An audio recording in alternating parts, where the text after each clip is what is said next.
Yan. So hello guys. So ngayon ang i-review natin is itong dalawang Bluetooth speaker which is itong JBL Flip 6. Flip 6. Flip 6 kasi imitation lang to guys. Yan. So yan, kita nyo JBL Flip 6. Yan, Flip 6 at itong ating Bluetooth speaker na TNG. Yan. So, ano ko para sila na imitation. Kasi itong Flip 6, yan, kita nyo naman talagang imitation kasi pati yung pangalan, imitated. Tapos itong kay TNG, ganito kasi yung logo nung naunang mga JBL. So, halos kamukha niya. Yung mga bago kasi ganito na malalaki. Hindi na siya katulad nito. Yan. So ito guys is nabili natin siya ng 320 pesos at ito is nasa 600 pesos. Yan. So pagkumparahin natin siya guys, ito dalawa. So dito naman tayo. So review natin itong mismong JBL Flip FL16 FLP6. Yan. Flip. Basta Flip 6 na lang para di tayo mahirapan. Yan. JBL Flip 6. So ito guys, nung binuksan ko siya, natatanggal to eh. Tanggal tong pangalan ng JBL. Sticker lang talaga siya na nakalagay dito. Yan. So, typical na makikita nyo. Kung tutusin, medyo mas maganda siyang tignan. Yan. Kita nyo dito. Di ko lang sure kung makikita nyo. Yan. So, maganda siya. Maganda siyang tignan. Hindi siya mukhang fake. Sa unang tingin. Pero, syempre, kung may mga kung fan kayo talaga ng JBL, alam nyo na peke kasi meron siyang hindi siya type C kundi yung regular lang na charging cable niya dito. Ito. So typically kasi itong mga to may wala siyang meron nga siya. Yun, no? So pag peke kasi meron siya ng USB tsaka TF card slots. Siyempre, yung mga original natin is wala. Yan. Kita nyo naman. Pero kung tutusin, maganda talaga siyang tignan, guys. You know? Pag binasa nyo talaga yung Flip 6, pero mukha siyang Flip 6, pero FL1P6. Hindi siya Flip 6. So, ito guys, yung original na JBL na gamit ko ngayon. Which is, hindi to yung Flip 6 kundi yung Flip 5. Yan, medyo marumi lang kasi ginagamit natin sa site pag nagsa-site tayo. So ito yung sinasabi ko, ito yung mga dati sa Flip 5, sa Charge 4, ganito yung yung logo niya. Pero alam ko kasi ngayon yung mga Flip 6 at saka yung Charge 5, ganito na yung logo eh. Malaki na, hindi na siya katulad ni ito. Ito, kung titingnan nyo, medyo lang siguro yung sa akin. Tawag dito, dahil matagal na medyo nag-wash na yung kulay blue. Pero kung tutusin, kung titignan nyo, parang halos parehas lang. Sa bigat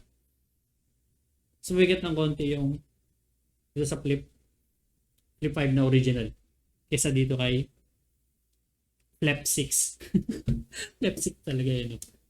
Yan, so subukan natin siya mamaya sa testing. So tignan muna natin itong kay TNG. So yung kay TNG talaga, lalo yung blast niya dito, medyo halatang mumurahin.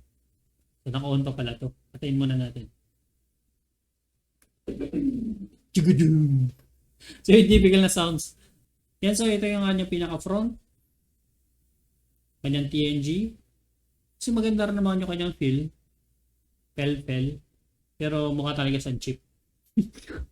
Chip talaga yun. Pero okay na. Para sa 320 pesos. Yan. So ito pala guys, so nasubukan ko rin siya, na-test ko na siya. Umabot ng alas more or less 3 hours ish talaga. 3 hours ish nung sinubukan ko to. So yung volume ko is nasa 50% lang. Hindi siya umabot ng 4 hours nung sinubukan ko to. Fully charged So sa 320, almost 4 hours. Pwede na. Then itong ating Flip 6. So, sinubukan ko rin siya, fully charged. So, yung kanyang volume is 60%. So, ginawa ko siyang sounds. Nagpa-waste ako dito sa battery nito. Umabot siya guys ng mahigit 12 hours. Kulang-kulang 13 hours. So, 12 and a half hours. So, nag-start ako ng alas 8. Alas mag-alas 9. Bago siya na ubusan ng battery. So, halos buong araw ko siyang ginamit. Kaya, ayos na. Doon ko sa battery guys sa pinag-uusapan, matatag to. Sabihin, matikas. Matagal bago malobat. Kaya, kung sa battery ang pag-uusapan, sulit itong Flip 6 o yung imitation ni Flip 6. So, ngayon guys, so huwag na naman natin itong patagalin ulit. So, subukan naman natin yung kanyang sound o yung kanyang sample. Kung basi ba sila o basihan lang. Yan so guys, so subukan na natin. So ito guys, subukan muna natin kay TNG. So yun guys, yun. TG116. Nandun sa baba. So i-prepare ko muna siya. 80% na volume guys.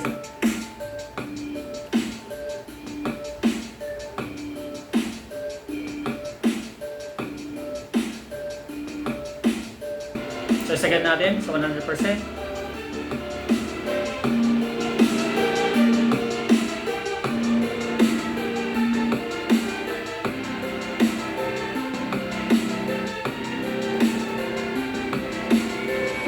Yan. So madididig nyo yung 80% at saka yung kanyang 100%.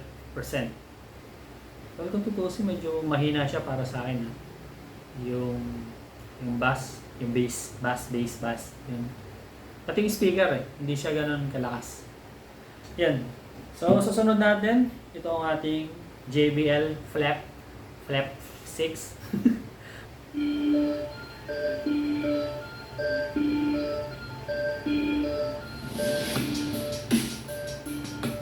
100%.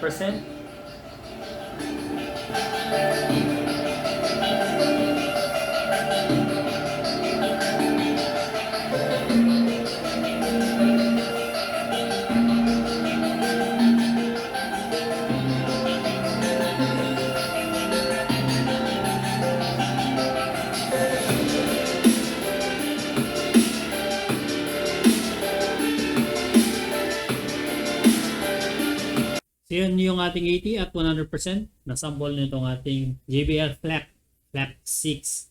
So mas malakas siya dito kay TNG. Pero kulang pa rin yung kanyang boost bass. Itong kay JBL Flip 6. Pero mas malakas siya dito. So yan, subukan naman natin yung ating original. Patay muna natin. Sige, tunog. Ito naman yung ating original na Flip 5. So, hindi to guys Flip 6. 80% volume.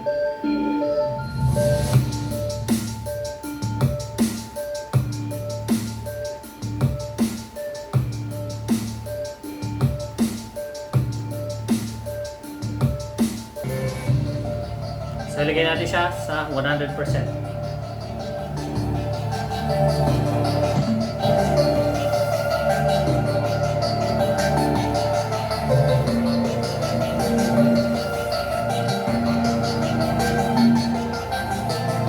So yun guys, makikita natin yung diferensya ng tatlong mga Bluetooth speaker. So ito kay TNG, medyo okay na din siya, pero para sa akin medyo mahina siya kahit na naka 100% na yung volume, medyo mahina. Pero mas tawag dito, tingin ko medyo mas may konting bass. Hindi ko lang sure kung tama yung pagkakadinig ko, pero yun ang pagkakarinig ko. Gulo ko, no? So para sa akin medyo mas maganda siya, yun lang mahina. Masyado siyang mahina. Yan. Then itong kay Flip 6 naman, kay JBL Flip 6, yung ating imitation na Flip 6. Yan, JBL Flip 6. Dito naman is okay naman siya. Wala rin siyang bass talaga o bass. Pero okay na rin, mas malakas naman siya dun sa TNG. Pero mas malakas ito kaysa dun sa TNG. Yung tunog niya mas malakas. Kulang lang siya sa bass. Siyempre, kung i-kumpara talaga natin dito sa original na Flip, JBL. So, malayo talaga yung dalawa. Yan. So, yung base talaga nitong original is talagang maganda. So, kung kayo guys sabay pipiliin, so ano mas maganda? Siyempre, pipiliin nyo yung original JBL. Pero kung wala kayong budget, so, sigurado pipili kayo ng mga medyo katulad nito, yung mga budget friendly na mga imitation. Sigurado, hindi naman natin pinag-promote mga budget, tawag dito, o mga imitation. Pero siyempre, hindi naman kasi lahat is nakakabili ng mga original katulad nito. Katulad sa akin, ang totoo, gusto kong bumili ng Flip 6, ay ng JBL Charge 5. Although meron ako Charge 4, pero tinignan ko kasi yung tawag dito, yung specs. Halos hindi naman sila masyado naglalayo. Kaya, hintay ko na lang yung Flip 7 o kaya yung Charge 6. Yan. Pag lumabas siguro, baka doon ako bumili. Pero sa ngayon, okay pa yung Flip 5 at saka yung Charge 4 na gamit ko. Yeah, so, balik tayo dito. So, sa akin guys, kung budget, ito, which is itong TNG. Pero yun nga lang, since yung battery niya kasi is 3 to 4 hours lang, at medyo mahina kasi yung ano yung sounds niya. Yun lang ang downside nito. Pero kung cheap test ang pagpipilian, sobrang ito pa rin. So ito naman, nasa 600 naman, which is doble ng presyo nito. Pero yung battery kasi niya guys, yung nagustuhan ko dito, which is umaabot na may 12 hours bago siya malobat. Yun lang, medyo mas mahal nga lang siya, nasa 600 pesos. Pero sa looks, mas maganda siya dahil talagang imitation talaga dahil kamukha talaga siya. Well, syempre, hindi naman 100%, at least 80% halos kamukha siya nung original na Flip 6. Although Flip 6 nga lang to, Flip 6. Yun. So yun lang guys, kung nagustuhan nyo yung video na to, please subscribe to my channel. And thank you guys for watching. Until the next video.